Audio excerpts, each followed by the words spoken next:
بسم الله الرحمن الرحيم. أولا نعزي الأمة الإسلامية بهذا المصاب الجلل، مصيبة ذكرى شهادة الحسين عليه السلام.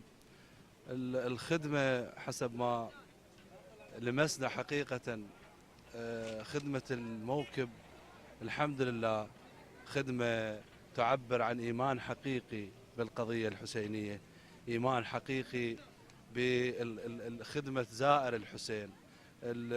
والشيء الثاني اللي لمسناه التغطية الإعلامية اللي ترتقي لمستوى العقل الحسيني الناضج، اللي العالم الآن يترجى، أو خلينا نقول العالم الآن ينظر بعين لهذه المسيرة الحسينية.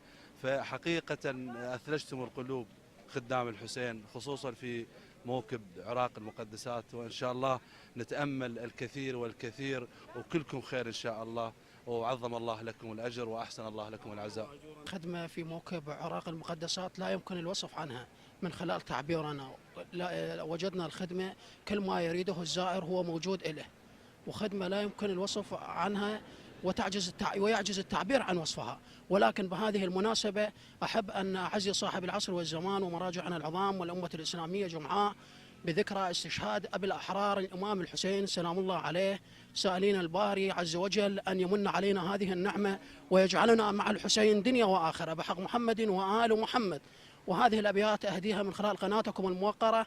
حياتي بغير حسين ما أريد الحياة، أنا لو ما حسين لليوم تحكم من الرعاة، وبدا أجير الظلام عايش اليوم الوفاة، لولا دم السالب كربلاء الأبات، حسين عرفني الله وتوحيده. مشكورين موفقين، جزاكم الله خير الجزاء. بسم الله الرحمن الرحيم. وجدت خدمة في موكب عراق المقدس، خدمة لا توصف بجميع الخدمات المتوفرة في هذا الموكب، ونشكر القائمين على هذا الموكب لخدمة الزائرين أبي الأحرار. بسم الله الرحمن الرحيم. نعزي الأمة الإسلامية والعالم الإسلامي ومراجعنا أعضاء مجتمع السيد مقتدى صدر.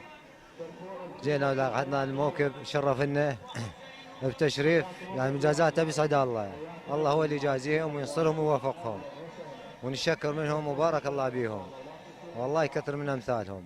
تلحقونا بطيب وبأكل وبشرب وملقى، وجزاهم الله خير الجزاء.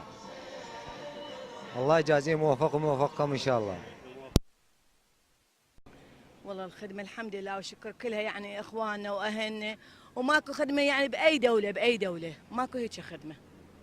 هاي يعني مختصر مفيد.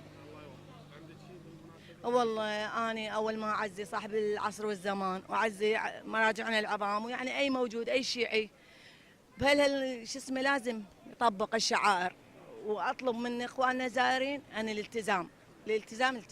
مشكور عيوني. الله مشكورين على هذه الخدمة الحسينية الحقيقية الفعلية الملموسة.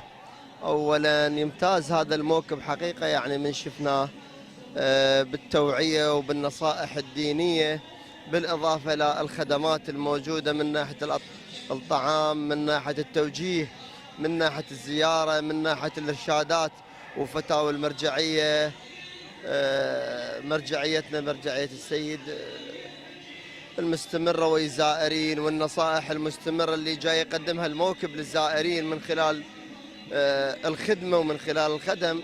يعني شفت الموكب فيه فشيح يعني جميل، يعني الخادم يمتاز بعدة صفات.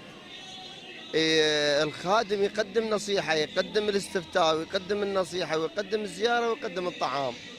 وهاي يعني اليوم هاي المواكب نفتقدها، احنا نحتاجها، لأن المفروض الزائر يحتاج إلى توعية، ونوصي زوارنا بالالتزام بالحج.